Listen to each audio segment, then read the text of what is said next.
All right, I'm sitting here with Bruce. How you doing? Good. You just want to tell me like how old you are, where you're from, stuff. So I'm 43. I'm originally from Philadelphia.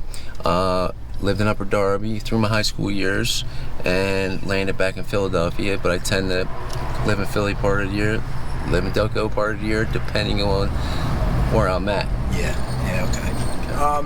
What's your drug of choice? It's fentanyl and crack cocaine. Okay. Now, were you doing like regular H before that, or are you just new to? So crack cocaine I was introduced to at the age of 19 by my best friend.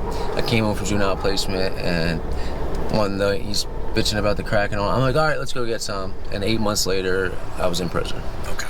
The fentanyl, when I was 32, I was climbing for a tree company, and I didn't get hurt climbing. I got hurt getting out of the back of the truck. I slipped, and at the time they put me on Percocets, and then they put me on Tramadol. Tramadol wasn't doing it, and my buddy said, do back dope. Yeah. And then, I have low tolerance for the dope. I can't shoot it. I OD'd 7 times in 2 fucking years.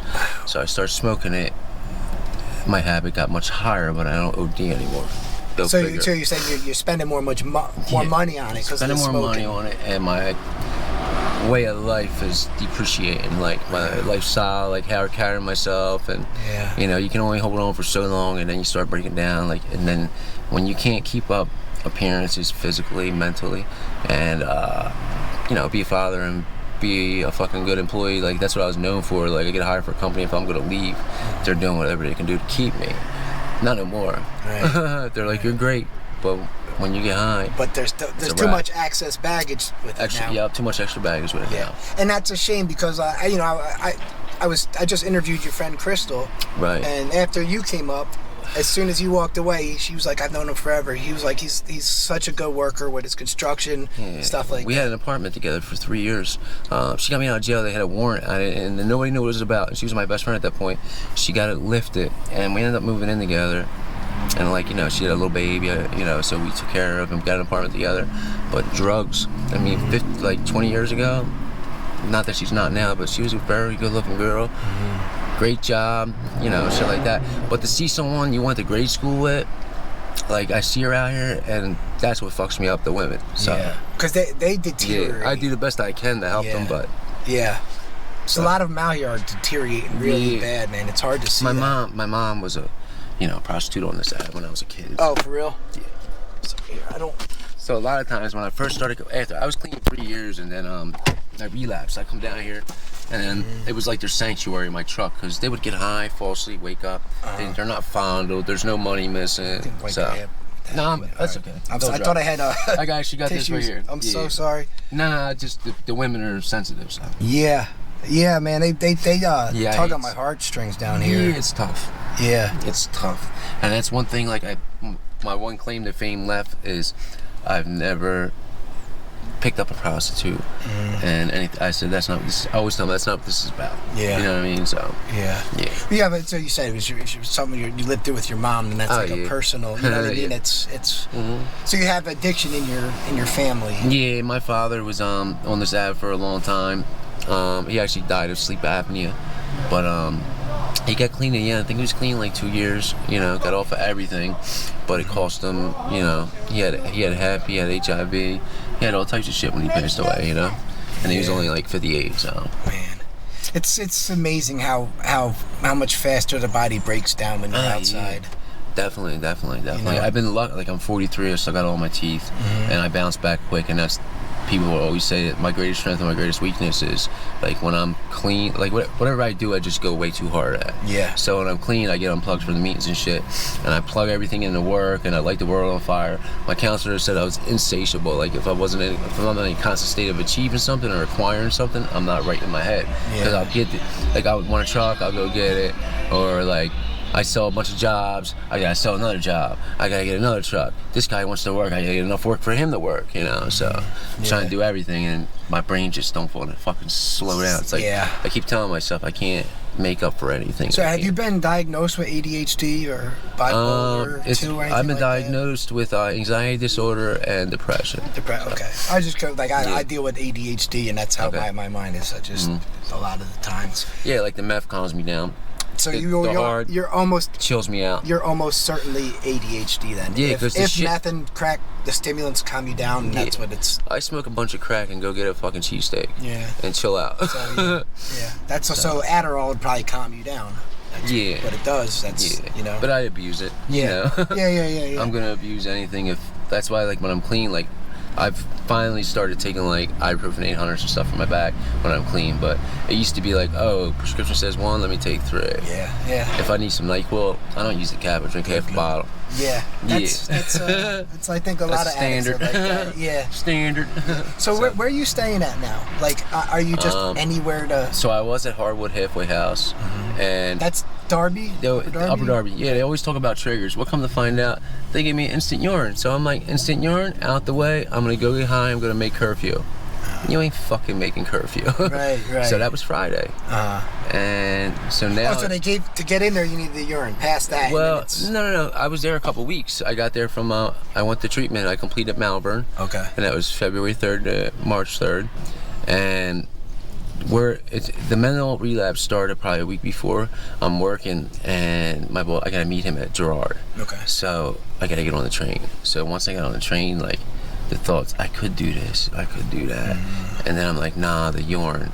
And then I end up getting that urine on a Friday. Now usually we have group it was like the perfect storm. We have group from 6 to 8. Right. Counselor had something to do. 6:30 group was over. Already took the urine. Ain't got to be in a 10. I did the math. I can buy 4.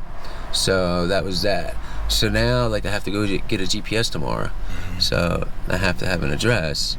And I gave them an address, but their recovery house is got to have a clean urine to get into.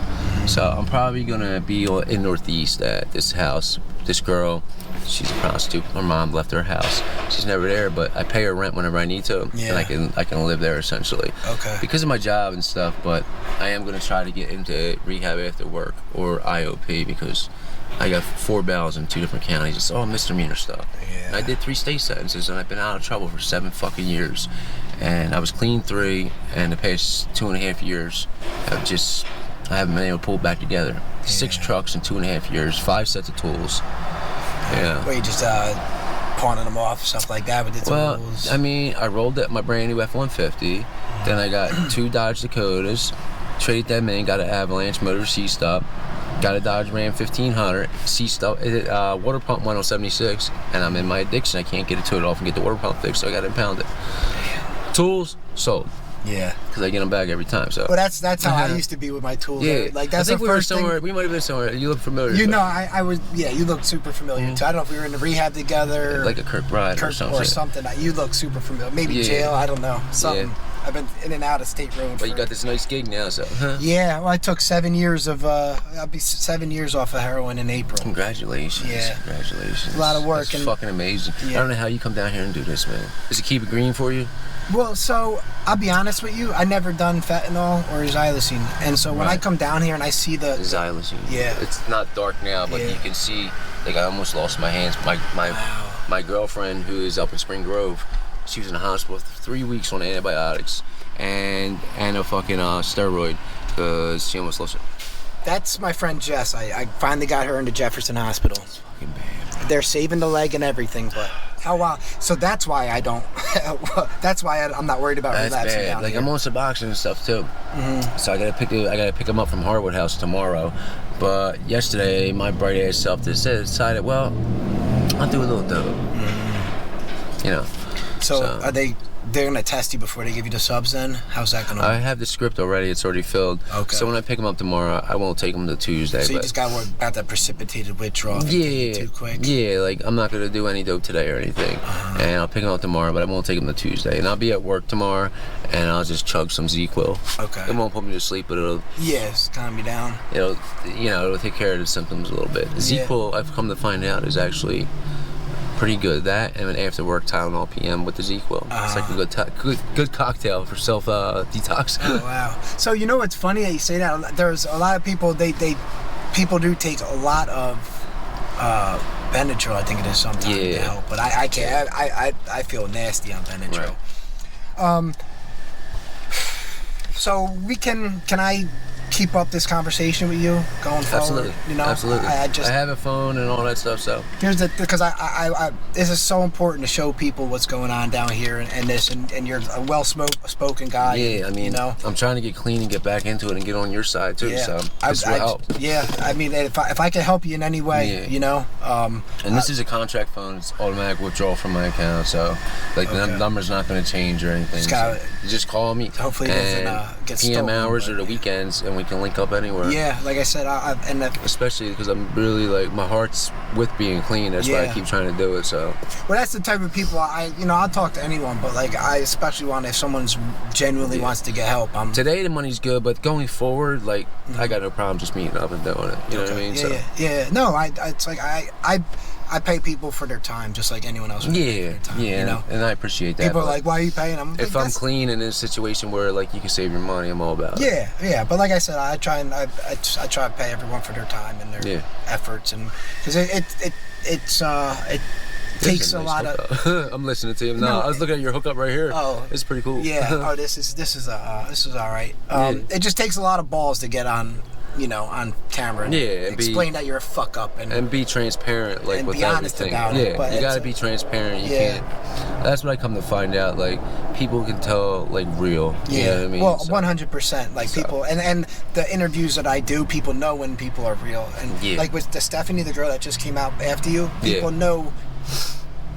She got so many good comments and then messages, and people want to help because she was real. Right. Even when she said she wasn't ready to get clean yet, Yeah. people still want to help because she was real about it. Yeah, You like know I was what laying in that holding tank last night. Like what am I doing? Like I put it all together, and that's why I haven't inserted myself back in my son's life yet. Because I did it 3 other times, and I was clean for a while. But when I get high, I disconnect from everybody.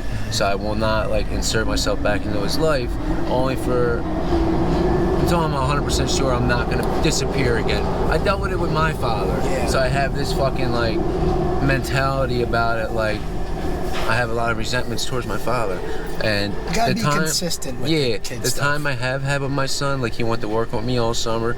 He can run all types of tools, and it's been quality time because I'm Yeah. around him when I'm clean. Right. You know what I mean? So Right. You just got to, you'll get there hopefully one Yeah, day, and we'll yeah.